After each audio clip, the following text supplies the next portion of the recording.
चुके हैं और कोटक सिक्योरिटीज के अमोल अठावले जुड़ चुके हैं। आशीष जी नमस्कार। जिस तरीके से हमने आज थोड़ी गिरावट देखी, ये तो सिर्फ इसे कह सकते हैं रनिंग करेक्शन है।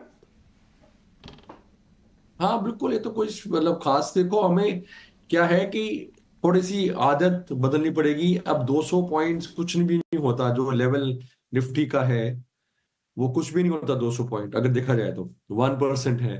पहले हम 200 पॉइंट जब होता था तो 2% होते थे, मतलब हम 10-12 हजार निफ्टी से अब 20 हजार से ऊपर है।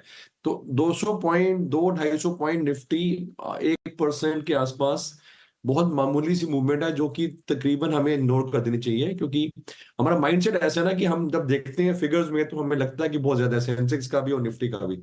बट एक्चुअली द बेस बहुत बड़ा है ना, तो इसमें कोई बहुत, मेरे को नहीं लगता इतना चलने के बाद अगर 200 पॉइंट पे भी हम डिस्कशन कर रहे हैं तो फिर फायदा नहीं है। इतना तो मार्केट का एक नॉर्मल मूवमेंट है जो कि वैसे भी होना चाहिए, और एक नॉर्मल करेक्शन है। पॉलिसी आ जाई और थोड़ा सा प्रॉफिट बुकिंग हुई तो आई डोंट थिंक कुछ है अभी भी। मेरे ख्याल तो मार्केट पॉजिटिव है, थोड़ा टाइम लगा रहा है 22 हजार का एक जो लेवल है उसको क्रॉस करने में। बट जिस तरह से बाइंग है, जिस तरह से रुझान आ रहा है, और जो अभी भी आज भी जो वाइड स्प्रेड बाइंग थी, आज देखो अगर निफ्टी का fall is basically I think ITC और दो तीन और large caps, but mainly ITC. और अगर उसको अगर न्यूट्रलाइज कर दो तो फिर मार्केट इज हार्डली फॉलन। और ब्रॉडर मार्केट मिड कैप्स में कई स्टॉक्स में अच्छी खासी तेजी भी थी आज, तो आई डोंट थिंक कोई आज का वीक डे था। Mainly the fall is because of ITC, तो उसको भी न्यूज बेस्ड था। और मेरे को नहीं लगता कि उसमें कोई बहुत ज्यादा हमें ध्यान देना चाहिए। तो सीधे तौर पे आईटीसी, जैसा कि मैंने बताया भी कि उसके वेटेज की वजह से गिरावट देखने को मिली। अब समझिए बेस ज़्यादा है, 10,000 का नहीं या 22,000 का इंडेक्स है आपका निफ्टी, तो थोड़ा बहुत गिरावट तो होती रहेगी, मुनाफा उसी देखने को लिए। अमोल कोई लेवल आप बता सकते हैं फटाफट निफ्टी बैंक निफ्टी के लिए जहाँ पे अहम है, ध्यान रखना चाहिए?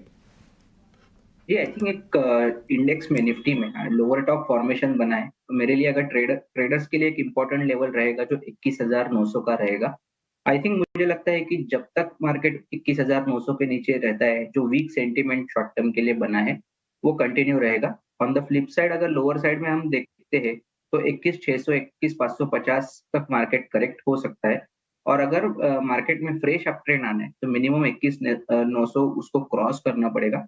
उसके आगे ही बड़ा रैली या शॉर्ट टर्म रैली कुछ आ सकता है। ऑन द हायर साइड ये वापस 21,900 के ऊपर 22,100 तक जा सकता है। बैंक निफ्टी एक इंपॉर्टेंट लेवल पे है, 200 डे सिंपल मूविंग एवरेज के आसपास आज वो वापस से सपोर्ट लिया है, तो देखना पड़ेगा कि कौन सा डायरेक्शन पकड़ता है। बट फिलहाल तो टेक्सचर बैंक निफ्टी का वीक ही है, और इमीडिएट लेवल रहेगा बैंक निफ्टी ट्रेडर्स के लिए 45,500। उसके ऊपर ही कुछ बैंक निफ्टी ट्रेड होता है तो फ्रेश अप ट्रेड या टेक्निकल पुल बैक पॉसिबल।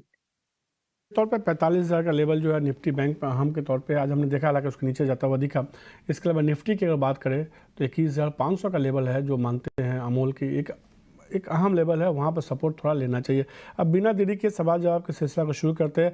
आप दोनों गेस्ट से मेरा रिक्वेस्ट है कि थोड़ा जल्दी जल्दी जवाब दें, क्योंकि शेयर्स बहुत ज़्यादा सवाल आ चुके हैं। पहला जो सवाल है सुभाष कर्माकर का, कोलकाता से, आईटीसी पे ही सवाल है। 150 शेयर 445 रुपये के भाव पे आज दबाव देखने को मिला। ये कोई चिंता की बात तो नहीं है आशीष जी? नहीं नहीं, बिल्कुल चिंता की बात नहीं है, बल्कि मेरे मुताबिक तो यहाँ पे खरीदारी करनी चाहिए। आपको ये मौका फिर से दे रहा है आईटीसी, और जो न्यूज़ है वो मेरे को नहीं लगता कोई खास अंतर करने वाली है, बल्कि अगर देखा जाए तो इन अ वे वो पॉजिटिव न्यूज़ भी मानी जा सकती है। क्योंकि अगर वो विदेशी प्रमोटर अपना स्टेक हल्का कर रहा है तो कहीं ना कहीं यहाँ पे अपॉर्चुनिटी आएगी, और बड़ी टेम्पररी सेलिंग है, और मेरे मुताबिक बाइंग अपॉर्चुनिटी है। तो ये राय सीधे तौर पे आते हुए जो अगला सवाल आयुषी पे नरेंद्र जी का, आयुबी पे है नरेंद्र, नहीं आयुषी आयुबी दोनों पे है। संदीप जी का सवाल आयुषी पे है, नरेंद्र जी का सवाल आयुबी पे। पहले आयुषी पे लेते हैं। संदीप जी का सवाल आयुषी पे, संदीप पाल जी का 1,000 शेयर 60 रुपये का भाव पे वो जानना चाहते हैं क्या करें। आयुषी में हमने गजब की रैली देखी, अमोल ने इनको शानदार मुनाफा हो रहा। संदीप जी सबसे पहले तो आपको बधाई कि आपने बहुत सही लेवल पर लिया और एक बड़ी तेज़ी देखी हमने। ओएमसी स्टॉक्स में अभी भी तेज़ी जारी है। अमोल ने एक राय दीजिए और एक स्टॉप लॉस बता दीजिए उनके लिए। जी आई थिंक अगर शॉर्ट टर्म के लिए देख रहे हैं तो 185 का एक सैक्रोसेंट सपोर्ट लेवल रहेगा। उसके नीचे आई थिंक एक शॉर्ट टर्म करेक्शन ट्रिगर हो सकता है, बट जैसे कि आपने कहा कि स्टॉक का ट्रेंड काफी स्ट्रांग है, अप ट्रेंड कंटिन्यू रहने के चांसेस यहाँ से भी ज्यादा है। बट कोई शॉर्ट टर्म के लिए देख रहा है तो 185 का सपोर्ट पकड़ के चल सकते। 185 का जो है सीधे तौर पर संदीप जी स्टॉप लॉस आप लगा लिए। कई बार मुनाफा देखने के बजाय ना मुनाफा में जेब में आना बहुत जरूरी है। स्टॉप लॉस ट्रिगर हो जाएगा तो कम से कम मुनाफा तो आपके जेब में आ जाएगा। अगला जो सवाल है नरेंद्र जी का, आईओबी पे है, 200 शेयर के पास है, 43 रुपये का भाव पे। आशीष जी क्या रहा है? देखो मेरे मुताबिक पीएसबी बैंक जो सारे हैं इनमें काफी अच्छी रैली आ चुकी है और मेरे को लगता है कि यहाँ पर बहुत केयरफुल होना चाहिए। अगर आपका मुनाफा है अच्छा खासा जो इन्वेस्टर का है तो पार्शियली प्रॉफिट लेना चाहिए। पार्शियल प्रॉफिट बुकिंग यहाँ पे बनती है। सा मुनाफा नरेंद्र जी आप आईओबी में बुक करके चल सकते हैं। सुरेंद्र जी का सवाल है डीसीबी बैंक पे, 302 शेयर के पास 150 रुपये के भाव पे। अमोल डीसीबी बैंक क्या रहा है? डीसीबी चला नहीं है, इनफैक्ट रेंज बाउंड ही है, but 50 day simple moving average एक है जो 136 के आसपास आ रहा है।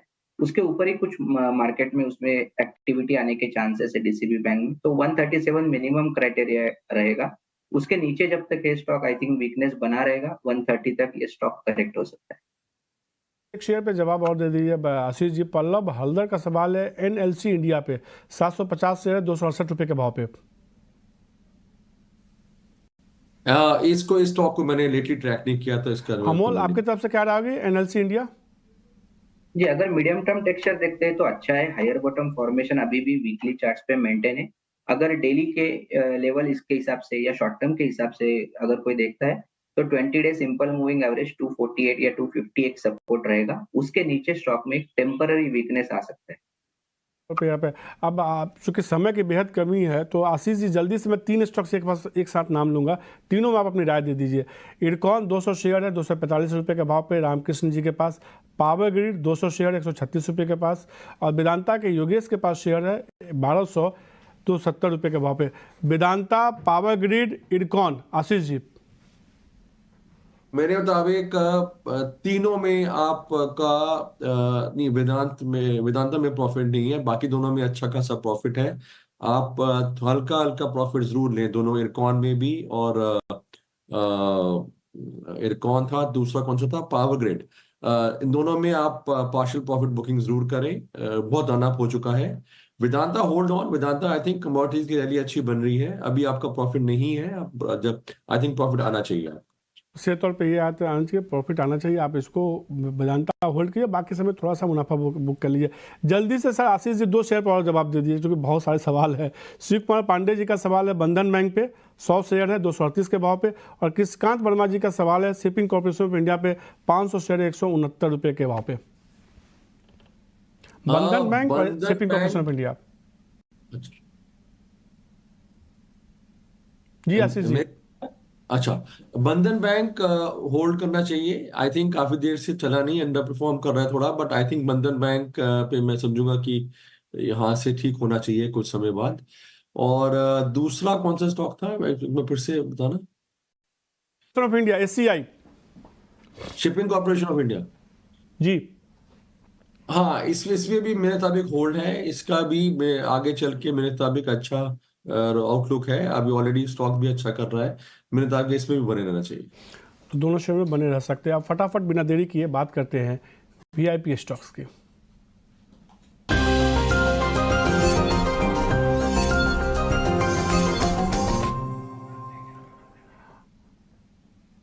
आशीष जी आपके तरफ से वीआईपी स्टॉक्स कौन कौन से होंगे?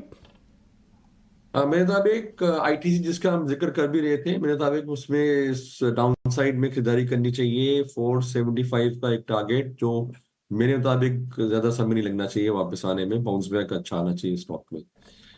दूसरा इमेजिका है जो कि कंपनी बेसिकली एंटरटेनमेंट पार्क्स में है एंड अभी भी अंडर वैल्यूड है, हालांकि थोड़ा चल चुका है, बट इसमें भी आज रिजल्ट भी आया है, थोड़ा उसके कारण थोड़ा टूटा था, पर इसमें भी एक अच्छी बाइंग अपॉर्चुनिटी आ रही है। और 100 रुपीज का टारगेट है जो कि मेरे मुताबिक अगेन शॉर्ट टर्म में अचीव होना चाहिए और यहाँ से काफी अच्छा खासा रिटर्न आपको मिलना चाहिए।